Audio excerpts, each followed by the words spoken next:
Assalamualaikum warahmatullahi wabarakatuh. Selamat pagi kepada Bapak dosen yang saya hormati serta rekan-rekan sekalian yang saya banggakan. Perkenalkan, nama saya Aizatul Husna dari program studi manajemen zakat wakaf. Pada kesempatan UTS kali ini, saya akan menyampaikan sebuah presentasi singkat mengenai model-model komunikasi. Teman-teman semua, dalam ilmu komunikasi, model digunakan sebagai alat bantu untuk mempermudah kita memahami bagaimana proses komunikasi itu terjadi. Model komunikasi menggambarkan struktur, komponen, dan alur bagaimana sebuah pesan berpindah dari satu orang ke orang lain. Secara garis besar, ada 3 model utama yang melandasi cara kita berinteraksi. Mari kita bahas satu persatu. Yang pertama, model komunikasi linear atau satu arah.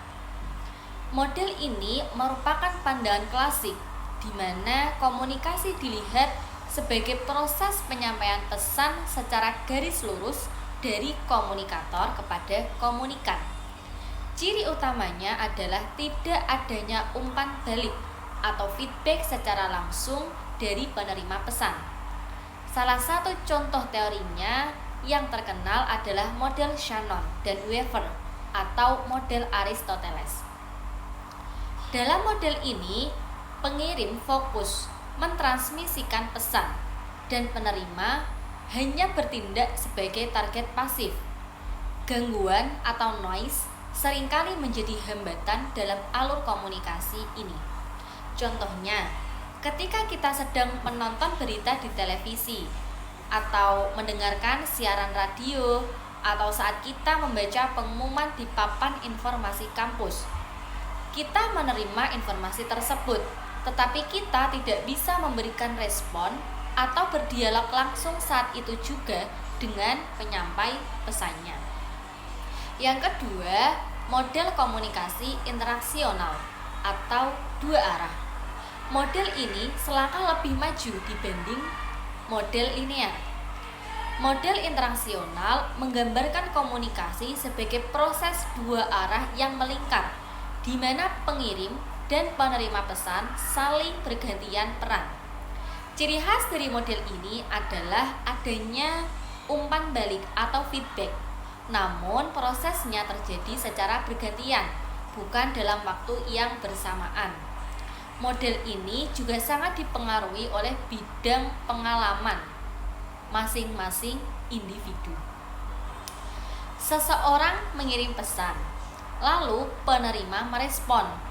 Setelah respon diterima, barulah pengirim pertama membalas lagi. Jadi ada jeda waktu di antara pertukaran pesan tersebut. Contohnya, aktivitas kita saat mengirim pesan melalui WhatsApp, bertukar email, atau memberikan komentar di media sosial. Ketika kita mengirim chat, kita harus menunggu beberapa saat sampai teman kita membaca dan mengetik balasannya. Nah, ada proses interaksi tetapi bergantian. Yang ketiga adalah model komunikasi transaksional. Ini adalah model yang paling kompleks sekaligus paling menggambarkan realitas kehidupan kita sehari-hari. Model transaksional memandang komunikasi sebagai proses di mana kita secara simultan atau bersamaan bertindak sebagai pengirim sekaligus penerima pesan. Komunikasi di sini bersifat dinamis dan saling memengaruhi secara langsung pada waktu yang sama. Dalam model ini, komunikasi tidak lagi dinilai sebagai kirim dan terima secara bergantian, melainkan sebuah proses transaksi di mana respon verbal dan non-verbal terjadi secara instan dan terus-menerus. Contohnya, komunikasi tatap muka langsung. Seperti saat kita sedang mengobrol santai dengan teman di kantin atau saat proses diskusi kelompok di kelas. Ketika saya sedang berbicara, Di detik yang sama, saya bisa melihat teman saya mengangguk-angguk setuju atau mengerutkan dahi karena bingung. Nah, umpan balik nonverbal itu saya tangkap langsung saat saya masih berbicara. Inilah yang disebut transaksi komunikasi yang simultan. Rekan-rekan dan Bapak dosen yang saya hormati, kesimpulannya, dengan memahami ketiga model ini, baik linear, interaksional, maupun transaksional, kita menjadi sadar bahwa komunikasi memiliki tingkat kerumitan yang berbeda-beda tergantung situasi dan media yang kita gunakan. Model-model ini membantu kita untuk mengevaluasi dan memperbaiki cara kita berinteraksi agar pesan yang kita sampaikan dapat diterima dengan minim kesalahpahaman. Demikian pemaparan materi yang dapat saya sampaikan untuk memenuhi tugas UTS kali ini.